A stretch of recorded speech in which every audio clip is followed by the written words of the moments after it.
Shalom, nous sommes le 2 juin 2022 et il est 12h48 dans le pays où nous sommes.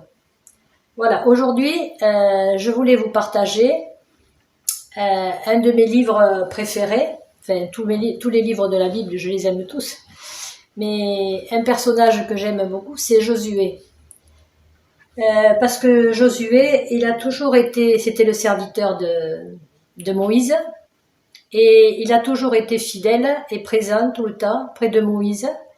Il a lutté contre Amalek dans les plaines du Jourdain quand Moïse devait tenir les bras levés et que Hur et Aaron lui tenaient les mains. Il a combattu, c'était un vaillant guerrier.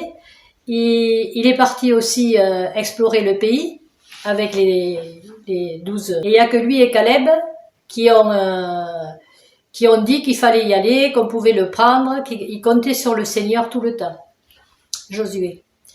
On connaît pas, bon, on sait pas, bon, il a dû se marier parce qu'il dit moi et ma maison. Je pense qu'il a dû se marier. Je vais mettre mes lunettes. Voilà. Et puis, en plus, quand Moïse est monté sur la montagne pour recevoir les tables de la loi, le Seigneur lui a dit, amène les 70 anciens avec toi, ils resteront au bas de la montagne, et toi tu monteras.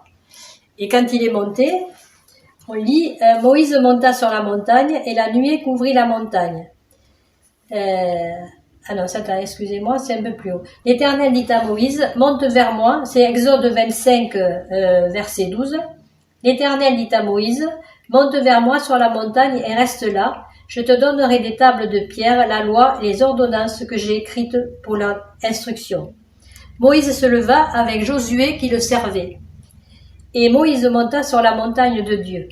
Il dit aux anciens, attendez-nous ici jusqu'à ce que nous revenions auprès de vous. Voici Aaron et Hur resteront avec vous. Si quelqu'un a un différend, c'est à eux qu'il s'adressera. Voilà, on ne sait pas bon, s'il était vraiment, s'il reste un peu plus en arrière quand même, mais on sait qu'il est monté avec Moïse sur la montagne quand Moïse a reçu les tables de la loi. Et il a attendu 40 jours, et quand il est descendu, c'est lui qui a dit il y a la guerre dans le camp. Le Seigneur et Moïse il a dit que non, c'était une rébellion de la part du peuple. Et je pense qu'après, il a dû remonter aussi quand Moïse est revenu. Enfin, on ne le sait pas. Voilà, donc après, il a continué tout le temps, il est resté près de Moïse et le Seigneur a dit à Moïse, c'est lui qui fera rentrer le peuple dans le pays. Et j'aime beaucoup le passage, ce que le Seigneur lui dit, c'est après la mort de Moïse, serviteur de l'Éternel, Yahweh dit à Josué, fils de Nun, serviteur de Moïse. Moïse, mon serviteur est mort. Maintenant, lève-toi, passe ce Jourdain, toi et tout ce peuple, pour entrer dans le pays que je donne aux enfants d'Israël. Tout lieu que foulera la plante de votre pied, je vous le donne comme je l'ai dit à Moïse. Vous aurez pour territoire, depuis le désert et le Liban jusqu'au grand fleuve, le fleuve de l'Euphrate, tout le pays des Hétiens, et jusqu'à la grande mer vers le soleil couchant. Nul ne tiendra devant toi tant que tu vivras. Je serai avec toi comme j'ai été avec Moïse. Je ne te délaisserai point, je ne t'abandonnerai point. Fortifie-toi et prends courage, car c'est toi qui mettras ce peuple en possession du pays que j'ai juré à leur père de leur donner. Fortifie-toi seulement et aie bon courage en agissant fidèlement selon toute la loi que Moïse mon serviteur t'a prescrite. Ne t'en détourne ni à droite ni à gauche, afin de réussir dans tout ce que tu entreprendras. Que ce livre de la loi ne s'éloigne point de ta bouche. Médite-le jour et nuit pour agir fidèlement selon tout ce qui est écrit, car c'est alors que tu auras du succès dans des entreprises, c'est alors que tu réussiras. Ne t'ai-je pas donné cet ordre? Fortifie-toi et prends courage. Ne t'effraie point et ne t'épouvante point, car Yahweh ton Elohim est avec toi dans tout ce que tu entreprendras. Oui, parce que c'était une énorme tâche qu'il avait devant lui, Josué. Et il comptait que sur le Seigneur. Et c'est le Seigneur qui lui a promis ça. Et le Seigneur, quand il nous promet, il nous abandonne jamais. Et nous voyons à la fin, Josué il est mort, âgé de 100 ans.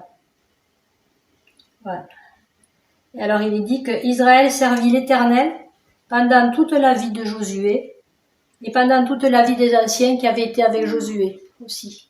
Et après, quand ils sont morts, là ils ont commencé à se détourner de l'Éternel et à faire n'importe quoi. Voilà. Et je trouve que Josué a été un homme, un serviteur. Il n'y a que dans l'histoire avec les Gabaonites, ils ont pas consulté l'Éternel. Quand les Gabaonites sont venus les trouver en leur disant qu'ils venaient d'une région lointaine, avec des sacs, du pain rassis, des souliers esquintés, tout ça. Et là, ils ont pas consulté l'Éternel, mais dans la Bible, il est dit qu'il y a que cette chose-là qu'il a fait qu'il n'a pas obéi à l'Éternel. Voilà. Donc je voulais partager ça parce que je trouve, moi c'est un encouragement pour moi, parce que il dit moi et ma maison nous servirons toujours Yahweh. Donc j'aime bien ce cantique aussi. Moi et ma maison nous servirons tous Yahweh. Il est notre Dieu, c'est lui qui nous a délivrés. Moi et ma maison nous servirons tous Yahweh, de tout notre cœur et de toute notre pensée.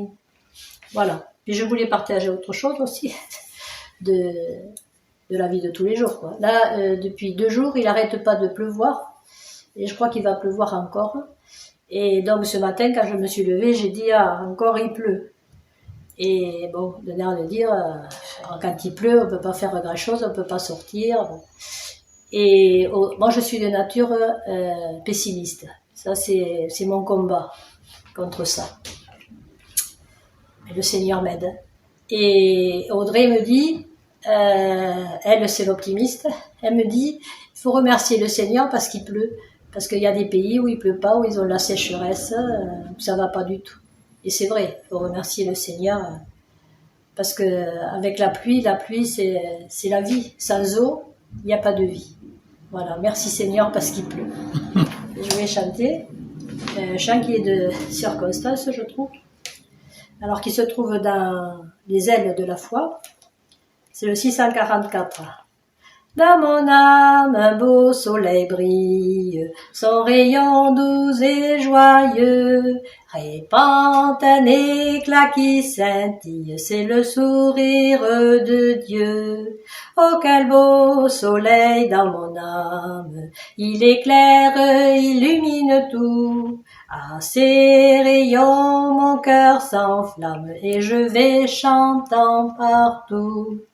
Mon cœur était plein de ténèbres, quand parut un jour nouveau.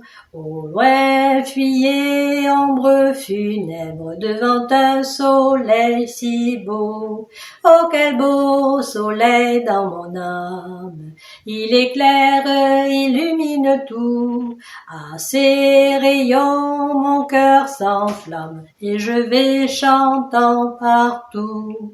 Nuages des plaintes du doute, gaiement je vous dis adieu. Voici resplendir sur ma route le soleil dans un ciel bleu. Oh, quel beau soleil dans mon âme, il éclaire, illumine tout. À ses rayons mon cœur s'enflamme et je vais chantant partout. Oh, mon cœur éclate en louange, pour toi le soleil à lui. Je serai parmi les phalanges qui loueront Dieu jour et nuit. Oh, quel beau soleil dans mon âme, il éclaire, illumine tout. À ses rayons mon cœur s'enflamme et je vais chantant partout. Voilà, je vous souhaite une bonne préparation de Shabbat, un bon Shabbat et une bonne fête de Shavuot du blé. Que nous remercions le Seigneur pour tout ce qu'il nous donne, même si on ne cultive pas, mais nous permet d'acheter tout ce que nous avons. Amen.